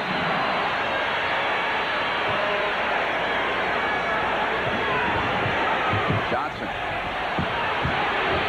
Hayes. Wes Unseld and John Johnson were there. Dennis shots into the left side, and Webster with a follow. Unseld will get credit for that last basket, even though John Johnson actually had more of the ball when it went up.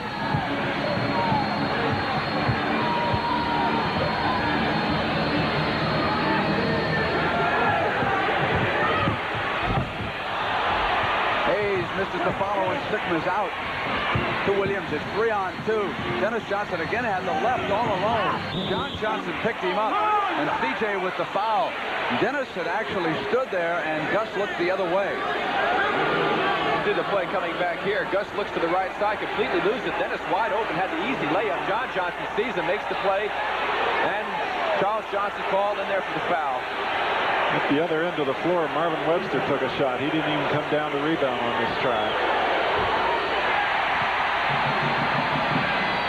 Now it'll be interesting to see Brent, this club in this playoff series that gets a lead, can sustain it. It's been the history. Everyone has allowed the other team back in. 57-48 with 7:58 to go in the third period.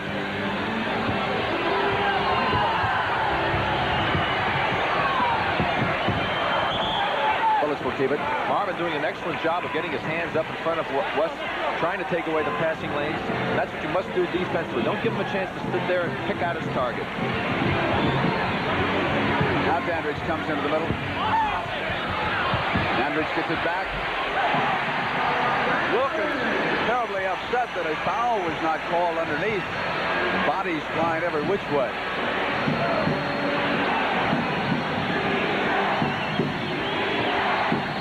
Dennis Johnson hooks the corner. Unseld, outlet Henderson. Unseld back up, he's all right. Dandridge. Jasper, three-pointer.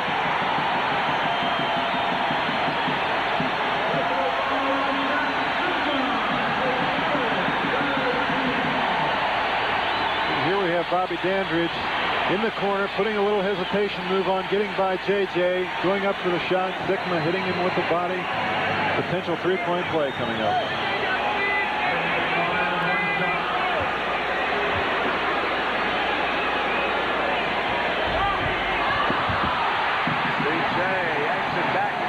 An opportunity. Dandridge. Instead of three-point play, it's a four-point play. That's 24 points that the Bullets have scored off of offensive rebounds. Only 14 for Seattle.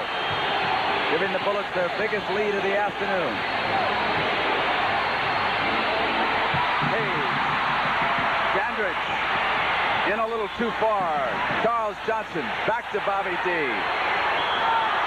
Sigma there. Dennis Johnson was behind him, and the foul is called on Sigma. 4 fouls on Sigma.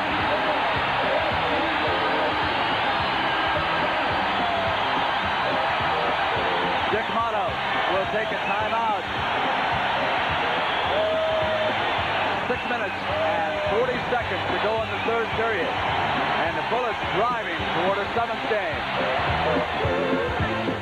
What would it cost to replace your car's muffler, including installation? Oh, I'd say about $50. No, wait, $45. It'd be around $30. I guess about $40. The aluminized Sears muzzler is only $19.99. That's half of what I guessed. It's hard to believe. On a Cadillac? Is that really true? $19.99. That's a terrific price, with installation included. That's something. Should have known it. Sears. The muzzler, only $19.99 installed. Only at Sears. Spot, can't you act like a dog? There's so much clear information in the yellow pages, you'll never be confused. Canine care. You'll even find specialists who make house calls for almost any situation. You're not a kitty, you're a dog. Say, When you need to know who, what, where, when, and why, let your fingers do the walking through the Bell System yellow pages. Gillette Track 2, please. Sold out again. Say, you look like a double-edged man to me. Daring, unafraid. No, the Gillette Track 2 gives me a more comfortable shave. Silly me. These other twin blades will fit your Track 2 handle. Yeah, but they're not Gillette Track 2. Yeah, but sorry. To guys who use a twin blade Gillette Track 2, no other blade will do. Gillette Track 2, please. Next Saturday at 5 p.m. Eastern, CBS Sports Spectacular will take you trackside for exclusive live coverage of the 110th running of the Belmont Stakes as the firm tries to hold off Aladar to win the coveted Triple Crown. These are 2 super horses. You may never get another chance to see any like them. That's the Belmont Stakes next Saturday at 5 p.m. Eastern. Leading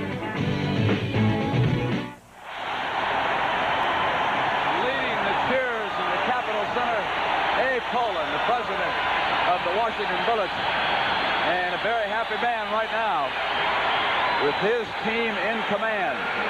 Charles Johnson, who was picked up by General Manager Bob Ferry off the waiver list and brought to Landover on a helicopter that night, has really been a valuable addition to this team. Dandridge's free throw gives him 15, and that ties him with Charles Johnson. High point men on the Bullets. Dandridge taking a 1-point lead in that department. Webster is high for Seattle at 10, but the Bullets have been dominating at both ends. Dennis had Elvin come over on him, tapped out to Henderson. In a race, that's Elvin Hayes on the left side.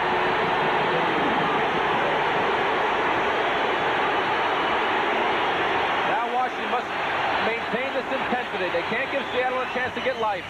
It counts. Unseld fouls him. See the young anger boiling up in West's face that time. Here we have Tommy Henderson, just a burst of speed, a good cut to the inside here, partially blocked Elvin Hayes following. That follow-in, John, gave the Bullets 10 straight points. Webster ending that string. Silas was controlled and Murphy had stopped play. Tommy Henderson called for the personal. That's what can happen so often in ball games, is that you can get a great run on a team, get way ahead of them, but still do it in the middle of the third quarter. Then you still have 18 minutes of play left, and a lot can happen in 18 minutes. And we've seen that happen twice already in this series. John Johnson, 2 field goals in a row by the Sonics. Back to 15. It had been a 19-point Washington lead.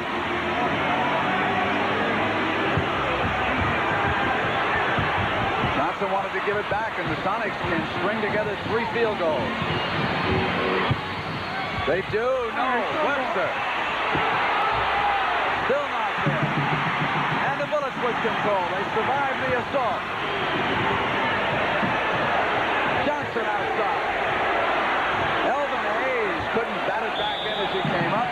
Bullets go possession. Very big miss down the other end of the floor. If Seattle had converted that, they could well have put a little dent in this tremendous run that Washington has thrown against them.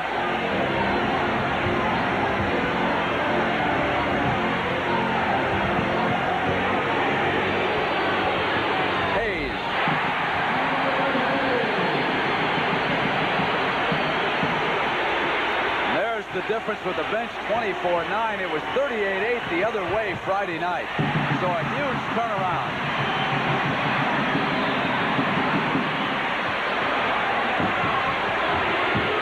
Hayes.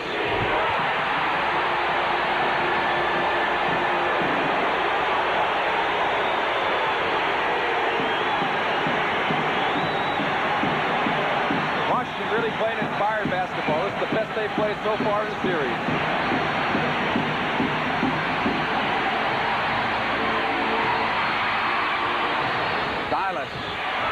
John Johnson battling. Knocks off the pen and throws the Bullets.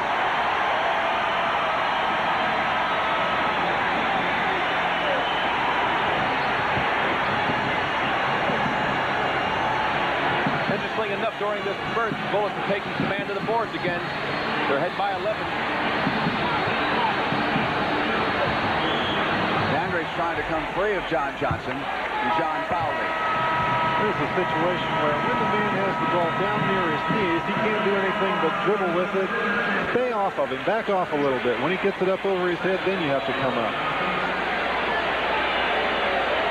2 fouls on JJ with Dandridge at the line. Mitch Kupchak replaces Elvin Hayes. Huge round of applause for Elvin as he leads with 19 points and 13 rebounds. Washington out rebounding Seattle 42-31 overall for the game.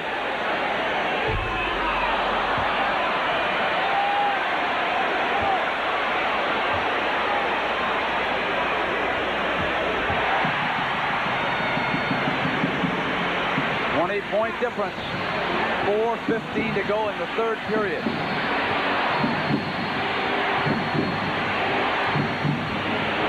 Williams and Henderson was right there. Too much right there, says Darrell Gerritsen. With young Greg Ballard coming in off the Bullets bench and Dandridge going out. That's 4 fouls on Henderson. Gus Williams getting by Tommy Henderson. Tommy Henderson moving his feet pretty good, trying to get to the shot, but actually his momentum carries him into Gus's body for a foul.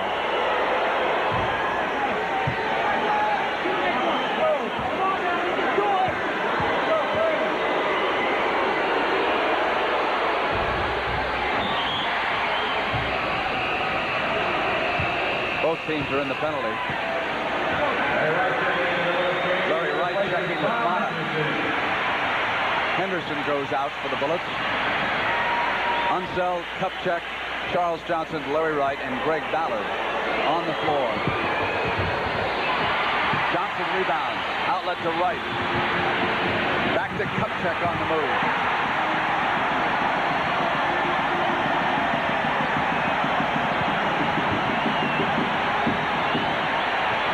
Good hustle by Kupchak. You don't see too many people 6'11" getting up and down the floor the way he did on that particular play. Freddie Brown.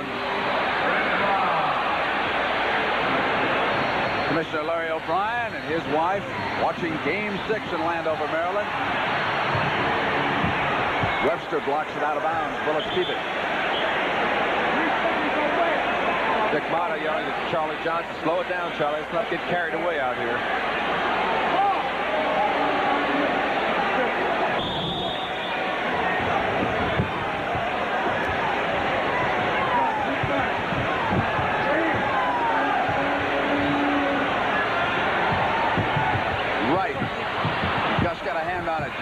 Gets it back.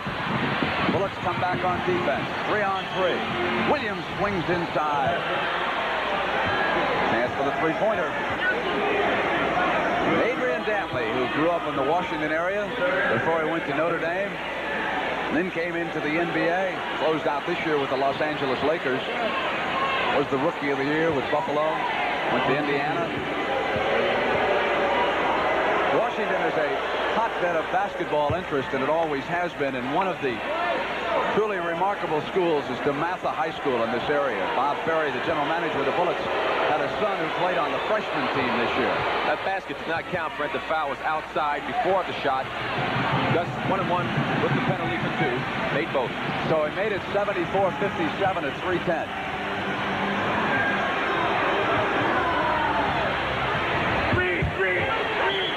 Kupchak, you could hear the players shouting there was a 3-second violation, and the help worked.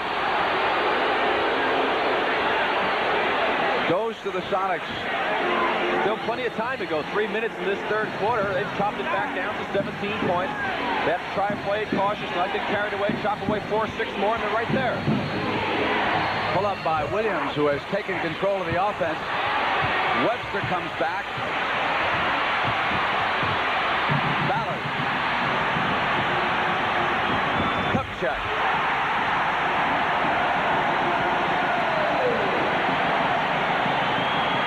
So 2 key misses down inside. Easy opportunities for Seattle have really hurt them in here in this third quarter. I'm sure they'd like to get it down to 10. If they could do that, then they'd have a real good shot.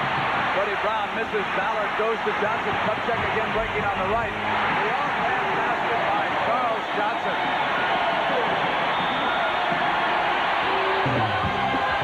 Timeout in Landover. With the Washington Bullets squarely in command.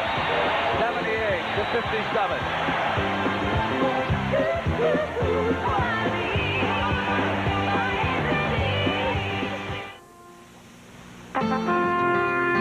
One step closer. One step closer. One step closer. That's what Exxon people say. One step closer. At the end of every day, Exxon's dedicated to finding energy for you. Energy for a strong America. Great shot. One more point. There's the game of tennis, and then there's the sport of tennis. When you're serious enough to play tennis as a sport, this is the ball you'll play. Penn. Penn, America's largest maker of tennis balls. With a live bounce and responsive feel, serious players demand. When you're serious about tennis, Penn is the ball you'll play. Penn tennis balls. Good game. Played well. Thanks. Introducing the 7 best-selling trucks in their class. Chevy half-ton pickup. Chevy crew cab pickup. Chevy 1-ton pickup. Chevy diesel pickup. Chevy Blazer. Chevy El Camino. Chevy Suburban. Chevy trucks. Year after year, there are more of them in use than any other make. Chevy trucks, built to stay tough. Following the game, CBS Sports features live coverage of the Kemper Open from Charlotte, North Carolina. That's Following the Game. And we'll be going to Charlotte for that final round as soon as the action ends here in Landover. This the biggest lead in the series here in the 6th game. 78-57. The Bullets squandered a 19-point lead in the first game. They are determined to send this back to Seattle for that 7th game Wednesday night, and they have played by far their best all-around game of the series. Ballard off of the rebound. Kupchak gets up from a familiar position on the floor, and here's Wright to the hoop at the other end. Dick Motta trying to slow the ball down at times. I think they've got to keep doing exactly what they're doing. They're being so successful at it. They got to run it right down Seattle's throat. No question about it. And that time, Larry Wright did an exceptional job of picking up Wes Unsel's pick on the move for an easy basket. Wes Williams with the field goal. Williams came over and fouled Larry Wright.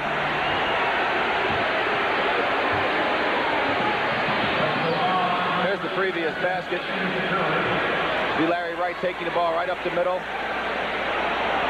Good screen off by Wes Unseld and lays it up and in. And it shows you the poor transition that Seattle has had on defense. And then he talked about it during the timeout. He said, we've got to get back and cut off those easy baskets. Bruce Steele checks in, and John Johnson goes out. Steeles has not seen much action in this championship series. He's 6'8" and 210. He's out of Xavier at New Orleans, 4th year in the NBA. He's number 45, and it could be that Lenny wants to test Ballard with him to see how it goes. Ballard is drawing Steeles. It's Freddie Brown for the attack for the Sonics. Steeles is an emotional type player, and Lenny feels he might get something going for them. Steeles will go at Ballard in the Washington offensive end. Here is Williams dueling right. Kupchak, Webster taking Kupchak. Unseld saying, come on over me, and Wright does. Silas on the switch. Kupchak to the left side. Shot is off.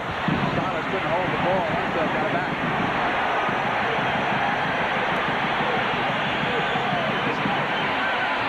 And it's a 24-second violation. Brett, that ball never hit the basket. The clock ran out. It was an excellent call that time by the officials. There's the Seattle bench. Jack Sikma, sore nose, sore left, sore right cheek. And a tough afternoon in Landover for the Sonics. There's the Washington bench with Dick Motta kneeling down. Wright knocks it away. Wright gets it back. Larry Wright can fly. Kupchak on the bubble. They are doing what they have to do. They're keeping the heat on defensively. They're running it up the floor quickly. Don't get that defense set. Washington playing a great game here this afternoon. Webster is off. Unseld.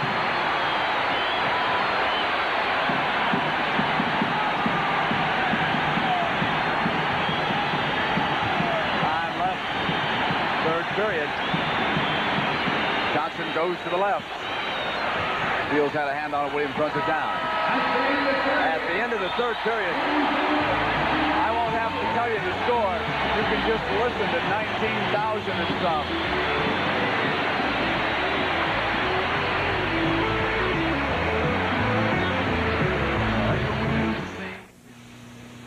Lead to stage Maxi filter.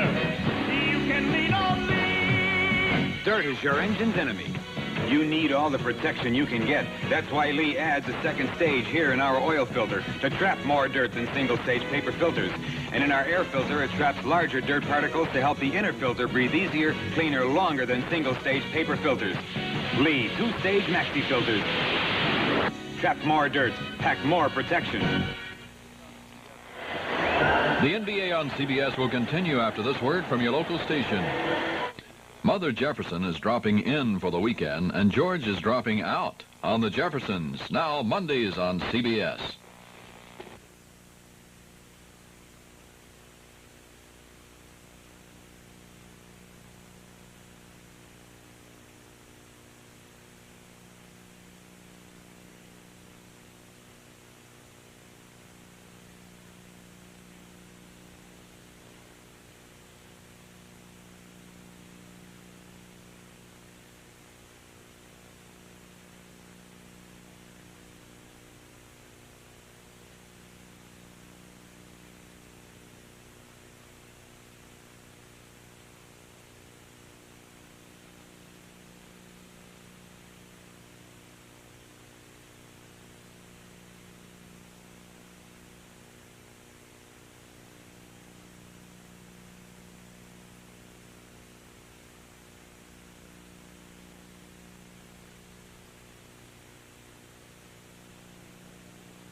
That fat lady's been on hold for a long, long time, hasn't she, here in Washington? No longer than Wednesday night, though, because if the Bullets can hold together here for 12 minutes, the 7th and final game will be Wednesday night in Seattle. 9 p.m. in the East and 6 o'clock in the West. The last 7-game championship series of the NBA, Boston and Milwaukee, some 4 years ago. Elvin Hayes. Kupchak to the left hand. In the middle 2 quarters, Washington outscored Seattle 65-40. And we say all along, it's defense that wins it. Seattle's has been non-existent in the middle 2 quarters.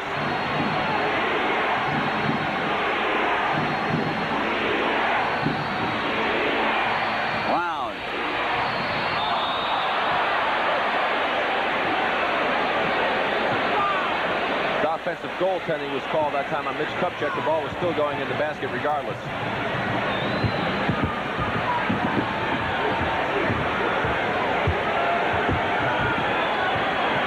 Again, we have Bobby Dandridge in the backcourt, Greg Ballard and Kupchak up front, who's provided them with tremendous lifts today. Fields runs it down. Silas. Brown again. Ballard snaps it out. Leads Dandridge.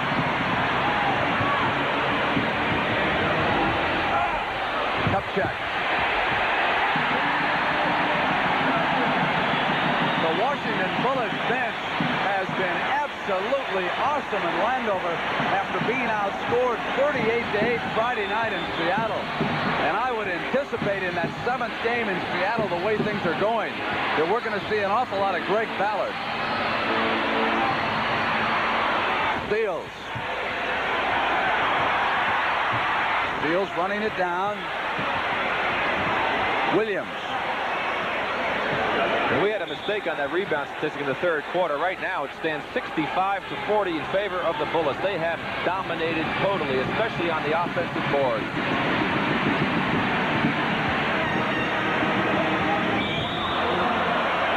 Steals awaiting Larry Wright over there in the corner, and Bruce picks up the personal. There's the play again.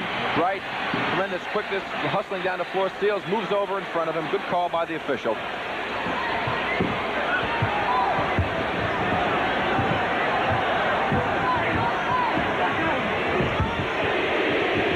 Hayes is short. 9 minutes and 50 seconds to go in the 6th game.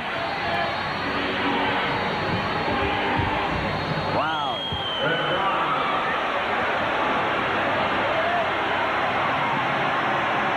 With that big rebounding edge the Bullets have, there's nothing better than to have them play their game if you're going to let things be loose and have them dominate, because they certainly will. If it gets rough, that's where they're most effective. Foul on Freddie reaching in on Kupchak. Joe Pace, Wes Unseld, the Bullet bench. Phil Chenier sitting in civilian clothes. Dick Motta. Dick Motta took the Chicago Bulls to a 7th game in the Western Conference Championship in 1975. That was in Oakland. The Warriors, Rick Barry winning that night.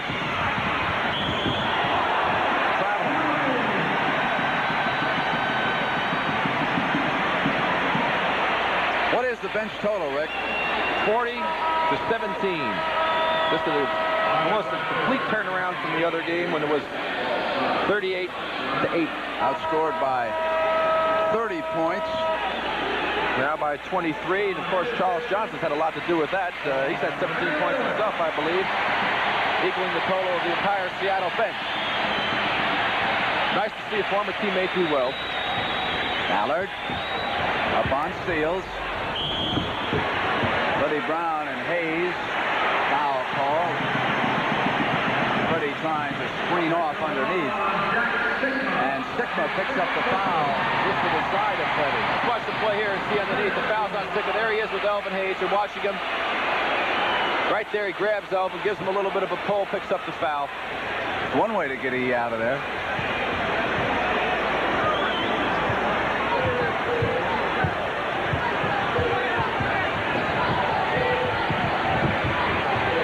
Ballard inside of Steele. Counts, and he'll come to the line off the foul. And number 42 looks like a player. John Havlicek's exactly right. He's got all the tools in the world to become an outstanding player in this game, as we watch him here on this move. Gets the man committing, goes by him. He actually got fouled right there, fakes him up, gets him to hit the body, takes the ball to the hole. Excellent play that time by Greg Ballard. He's got a perfect body for this game of basketball. Sometimes an injury to a guy like Greavy allows him to play, and he's certainly taking advantage of it today because Dandridge gone back in the backcourt. Wow.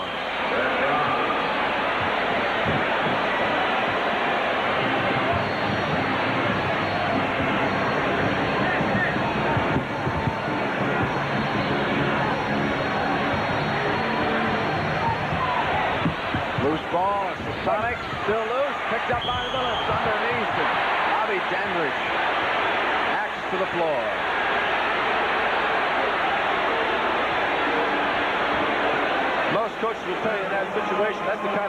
like you see taken. The ball bouncing around loose. You see it kicking off. Dandridge with it. They say there's no way you're getting that up to the basket, Bobby.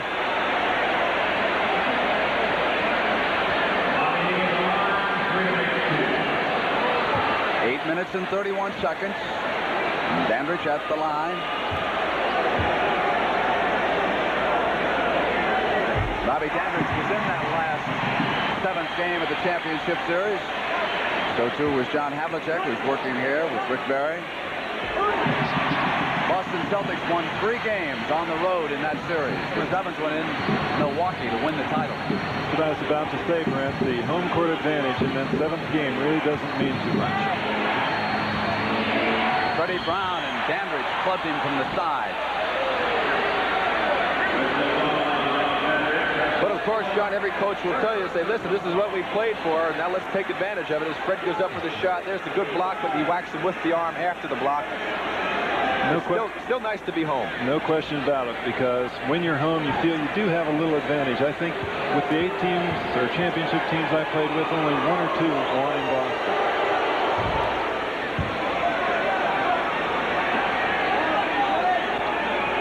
Show you that it doesn't mean a great deal too, Brent. In the Western Final, we were beaten by Phoenix in the 7th game at our building. Sigma. Bullets control, 93-70. Assistant coach Bernie Bickerstaff. A little unhappy, sitting back down.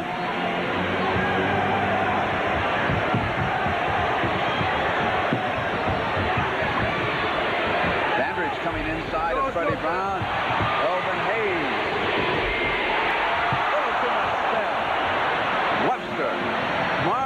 Bring it all away. Dandridge on the steal. That's why a 7-footer shouldn't handle the ball. Here is Henderson. Greg Ballard. Greg Ballard has given them a lot more movement offensively, and he's the type of player that can make the defense honest because he can shoot the ball from the outside, and I'm sure we're going to see more of him if this does go 7.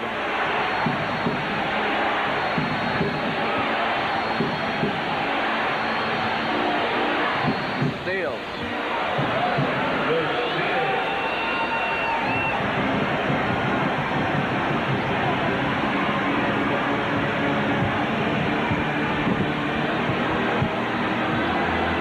So, John, we had talked out in the Kingdom about the possibility of moving Dandridge to the backcourt, and here they do it today. Ballard fouled by Seals as he squeezes the trigger that time.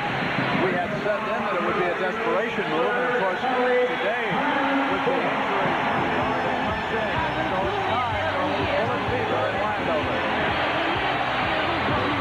6 minutes and 58 seconds to go, and the Bullets are in command.